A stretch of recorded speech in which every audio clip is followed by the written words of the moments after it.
তোমার বাসন মাজতে? কখন ধরে বাসন মেজেই চলেছো তুমি? সকাল থেকে তুমি সারাদিন আমার থেকে তুমি কাজ করো, কত যে তুমি কাজ করো, মুখকে তোকে আমি ছাড়বো না, তোর মতন পেটেনি বউ। শোনো শোনো, তাড়াতাড়ি করে কাপড় জামা কাচতে হবে। এখন এই একটা বাসন নিয়ে পড়ে থাকলে হবে? এখন কাপড় জামা কাচতে হবে। রান্না করেছি সবকিছু, তোর মতন চুড়েল বউ পাওয়াটা আমার কপালে খুব বড় দুঃখিত। যাও যাও, কি করে নেবে তুমি? কি করে নেবে দেখে নেবো, কি করে নেবে। দিয়ে দে দিয়ে দে। উকিল ম্যাডাম আসতে পারি? হ্যাঁ আসুন। ম্যাডাম এই নিন আমার ফাইল। বসুন। যা দেখছি।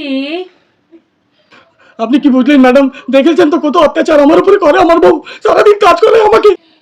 হ্যাঁ যা বুঝলাম, আপনি হচ্ছেন অত্যাচারিত, নিপীড়িত, শোষিত। আজকালকার যুগে মেয়েরাই কিন্তু বেশি অত্যাচার করছে ছেলেদের ওপর। এই বিষয়ে খুব ভেবে দেখতে হবে। ম্যাডাম আপনি তো জানেন, আপনি তো সব পড়লেন, আপনি দেখলেন, আপনি তো দেবী ম্যাডাম, আর আপনি তো ভগবান। একটু খবর বহুত অত্যাচার হয় ম্যাডাম, একটু দেখুন, আমি পারছি না। না, আমি ভগবান ঠগবান কিছু না, কিন্তু এই ব্যাপারে আমি বেশ ঘনিয়ে এটাকে রিসার্চ করব।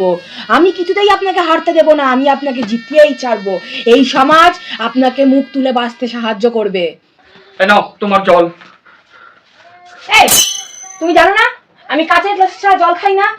তুমি জল এনেছো, যাও বালতি নিয়ে আসো এক্ষুনি। কিচ্ছু জানে না। ম্যাডাম দেখলাম আপনার কাজের লোকটা খুবই দুষ্টু আছে, একদমই বুদ্ধি নেই, বুঝে না কিছু। এই, ও আমার কাজের লোক না, ও আমার বর। ও আমার জন্য সেবা করে, এটা ওর দায়িত্ব। আমি জানি আমার ঠাকুর কোনো বিচার হবে না, আমার 7 জন্ম পর্যন্ত বিচার হবে না, সব বউ একই মতন হয়, আমি জানি।